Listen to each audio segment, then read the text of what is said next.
एक बदनसीब लड़की की दर्द भरी कहानी। वैसे इस दुनिया में लड़की होना ही जीवन को काफ़ी कठिन बना देता है और जब आप दिखने में अच्छे ना हो, पढ़ाई लिखाई में भी अच्छे ना हो, तब सोचिए कठिनाई का लेवल क्या होता होगा।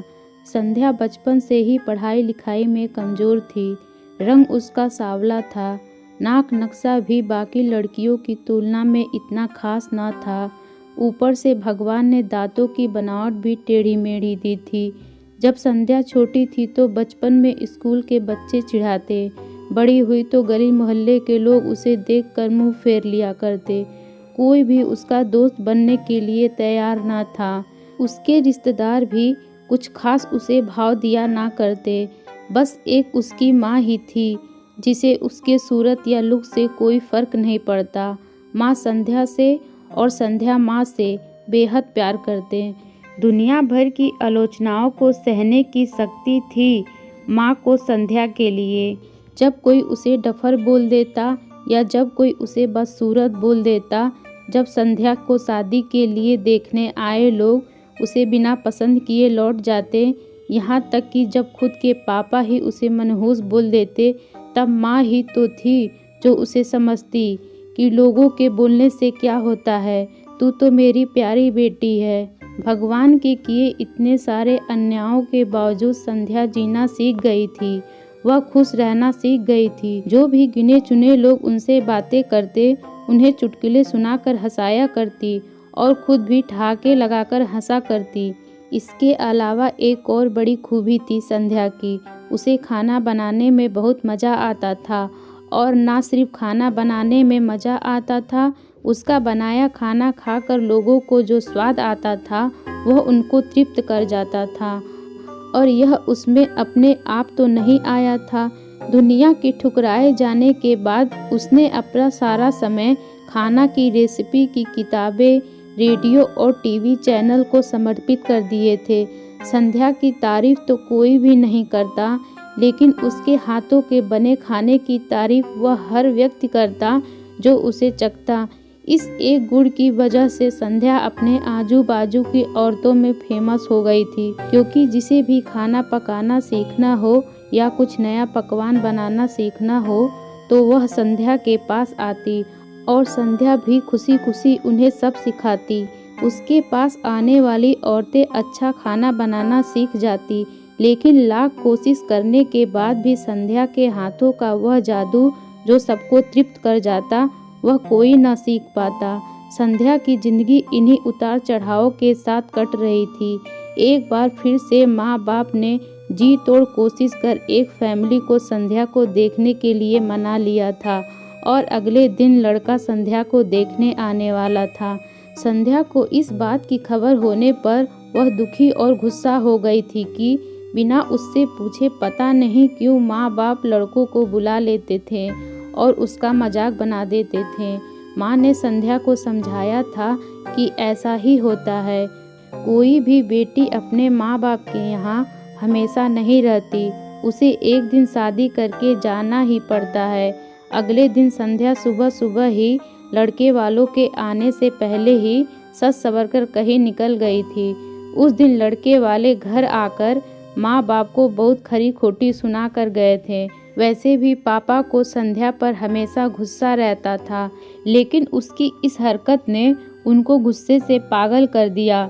उस दिन पापा ने संध्या का सारा गुस्सा माँ पर उतार दिया था, यह कहकर कि एक मनहूस बेटी को जन्म देकर भी तुम्हारा मन नहीं भरा था, इसीलिए उसको लाड प्यार देकर सर पर बिठा लिया है। हमेशा अपनी बेटी के बारे में गलत बोलने वालों से नाराज रहने वाली माँ आज खुद संध्या से नाराज हो गई थी और वह अब संध्या के घर वापस आने की बेसब्री से राह देख रही थी ताकि अपना गुस्सा उस पर उतार सके। सूरज ढलने से पहले संध्या घर लौट आई थी। उसके चेहरे पर एक अजीब सी खुशी थी। हाथों में एक चेक था और एक सर्टिफिकेट भी।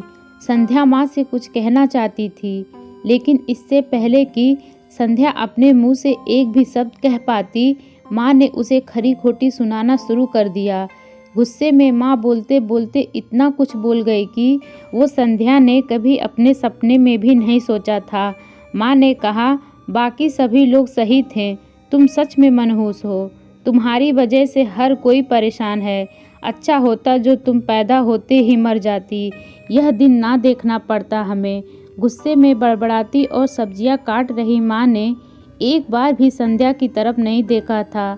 संध्या माँ की बातें किसी पत्थर की मूरत की तरह सुन रही थी।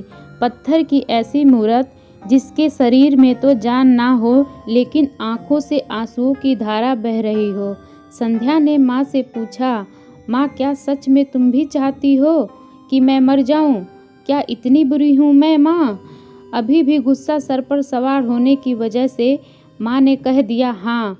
बिना एक पल सोचे संध्या ने सीधा अपने कमरे में जाकर कमरा अंदर से बंद कर लिया था।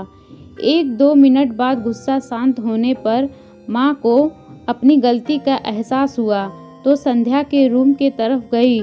उन्हें पता चला कि संध्या ने रूम को अंदर से बंद कर लिया है। गुस्से में कुछ कर ना ले, इसीलिए माँ ने तुरंत पापा को इस बात की खबर दी। दोनों ने काफ़ी दरवाज़ा खोलने की कोशिश की, लेकिन जब नाकामयाब रहे तो दरवाज़ा तोड़ दिया। अपने स्कार्फ से फांसी का फंदा तैयार कर संध्या पंखे से लटक रही थी। ज़्यादा वक्त नहीं हुआ था, वह सिर्फ बेहोश हुई थी। माँ पापा ने तुरंत उसे पंखे से अलग किया और बेड पर लेटाया। पापा ने तुरंत डॉक्टर को फ़ोन किया। तब माँ का ध्यान बेहोश पड़ी संध्या के हाथ में पकड़ी एक चिट्ठी और पास में ही पड़े 5 लाख के चेक और 5 स्टार होटल में शेफ की नौकरी के लिए कन्फर्मेशन लेटर पर पड़ी, जो संध्या अपने साथ लाई थी। माँ और पापा ने वह चिट्ठी खोलकर पढ़ी जो उसने अभी अभी लिखी थी।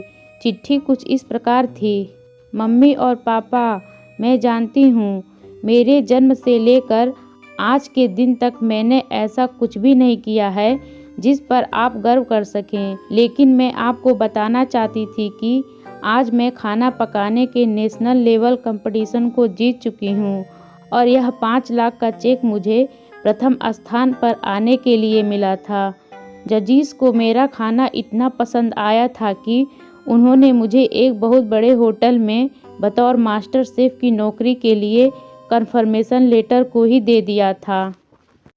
पूरी दुनिया मेरे खिलाफ है, मुझे इस बात का कभी भी फर्क पड़ा ही नहीं था और ना ही बाबूजी की कड़वी बातें मैंने अपने दिन पर ली थी, क्योंकि मैं जानती थी बाहर से सख्त दिखते मेरे बाबूजी अंदर से तो मुझे प्यार ही करते थे। प्यार ना करते होते तो बिना मांगे मुझे कपड़े, मिठाइयाँ, पटाखे ये सब ना ला कर देते। माँ के प्यार का कोई क्या बयां कर सकता है। मेरी माँ मेरे लिए मेरी सारी दुनिया थी। जब माँ मेरे साथ होती तो मुझे किसी बात की परवाह ना होती थी। मेरी माँ मेरी थी, इसीलिए मुझे किसी और की ज़रूरत ना थी। मेरी माँ मेरे साथ नहीं है तो मेरी दुनिया मेरे साथ नहीं है, इसीलिए मैं आज दुनिया को ही अलविदा कहकर जा रही हूँ। मैं जानती हूँ आपने कभी न कभी भगवान से यह दुआ ज़रूर मांगी होगी कि अगले जन्म में मेरी जैसी औलाद ना मिले, लेकिन मैं हमेशा यह प्रार्थना करती थी कि अगले जन्म में तो क्या, मेरे हर जन्म में मुझे आप जैसे ही माता पिता मिलें। और आज भी यही प्रार्थना करके उसी भगवान के पास जा रही हूँ।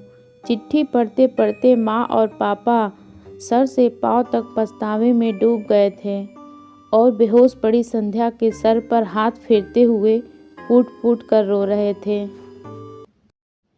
दोस्तों, ये कहानी आपको कैसी लगी कमेंट करके बताएं। कहानी अच्छी लगे तो लाइक करें, सब्सक्राइब करें और ऑल पर क्लिक कर लें ताकि आने वाले वीडियो की नोटिफिकेशन आपको मिलती रहे।